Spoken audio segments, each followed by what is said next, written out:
নমস্কার বন্ধুরা, চম্পাস কিচেনে সবাইকে স্বাগত জানাই। শীতকালের আরেকটা জনপ্রিয় রেসিপি আজকে তোমাদের সাথে শেয়ার করব। তা হচ্ছে আলু বেগুন দিয়ে চাপিলা মাছের চচ্চড়ি। দারুণ সুস্বাদু এই মাছের চচ্চড়ি আমি কি করে তৈরি করি, চলো তার রেসিপিটা চটপট দেখে নেওয়া যাক। আর গরম ভাতের সাথে তো আহা, কোনো তুলনাই হবে না এর।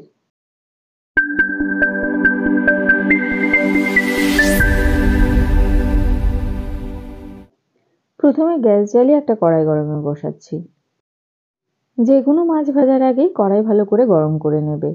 গরম কড়াইতে দিচ্ছি 3 টেবিল স্পুন সর্ষের তেল। তেলটাকেও ধোঁয়াটা অবধি গরম করে নিতে হবে, এতে করে মাছ ভেঙে যাবে না আর উল্টাতেও সুবিধে হবে। 250 গ্রাম চাপিলা মাছকে ভালো করে ধুয়ে নুন হলুদ মাখিয়ে রেখেছিলাম। মাছগুলোকে এবারে দুবারে ভেজে নেব।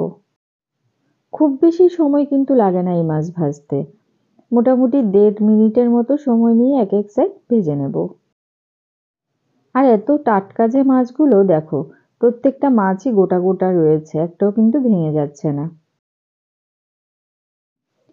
ঠিক একইভাবে মিডিয়াম টু লো আঁচে 1.5 থেকে 2 মিনিট সময় নিয়ে মাছের অপর সাইড ভেজে নেব।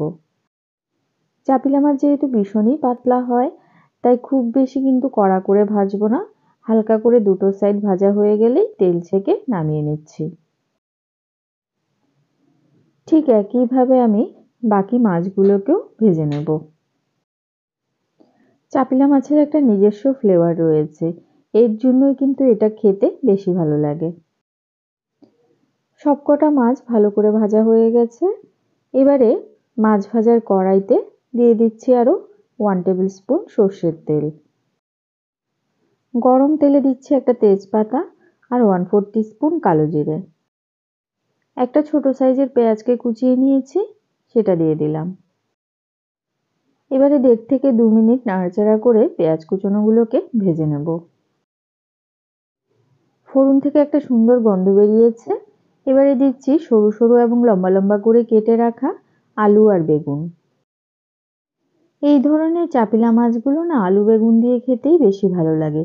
এছাড়াও কিন্তু সর্ষে দিয়েও করা যেতে পারে ঝাল, বা ভাপাও কিন্তু করা যায়। দিচ্ছি 1.5 টিস্পুন পরিমাণ লবণ, দেব 1/2 টিস্পুন হলুদ গুঁড়ো, সামান্য 1/4 টিস্পুন কাশ্মীরি লঙ্কা গুঁড়ো দিলাম। দিচ্ছি 1/2 টিস্পুন জিরে গুঁড়ো, 4টে চেরা কাঁচা লঙ্কা দিলাম, আর দিচ্ছি একটা মাঝারি সাইজের টমেটো কুচোনো। সমস্ত মশলাকে ভালো করে আলু আর বেগুনের সাথে মিশিয়ে গ্যাসের আঁচটা একদম লোতে করে 5-6 মিনিটের জন্য ঢেকে দেব।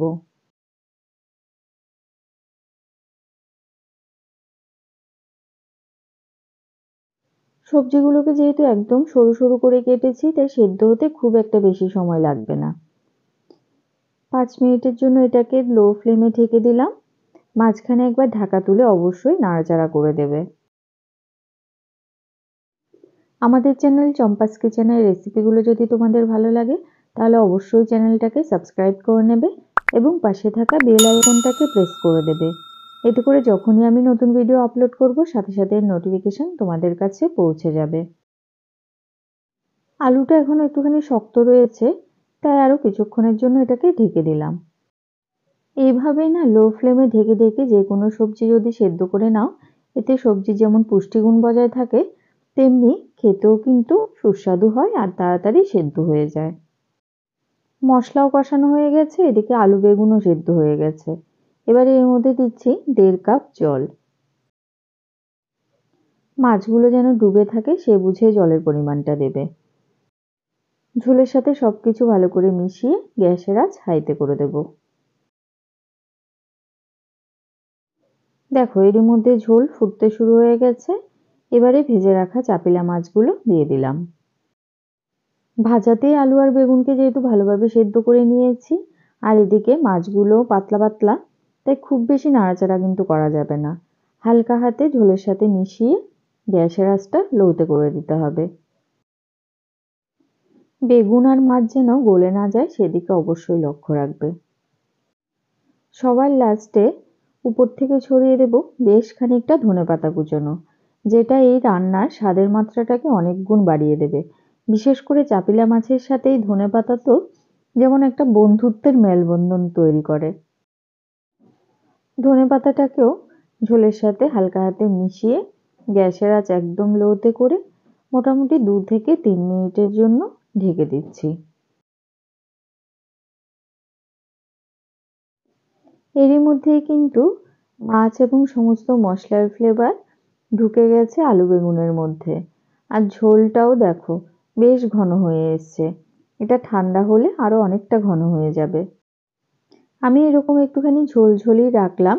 তবে তোমরা যদি একদম শুকনো শুকনো করতে চাও সেক্ষেত্রে জলের পরিমাণটা আর একটু কমিয়ে দিতে পারো বা ঝোলের পরিমাণটা একটু শুকিয়ে নিতে পারো। আলু বেগুন দিয়ে চাপিলা মাছের চচ্চড়ি গরম ভাতের সাথে পরিবেশন করার জন্য একদম রেডি। রেসিপিটা তোমাদের কেমন লাগলো অবশ্যই কমেন্ট করে জানাবে। ভালো লাগলে লাইক করবে আর তোমার বন্ধুদের সাথে ভিডিওটাকে শেয়ার করতে কিন্তু একদম ভুলবে না।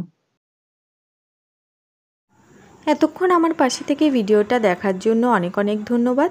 ভালো থাকবে, সুস্থ থাকবে। পরের ভিডিওতে আবার দেখা হবে। বাই।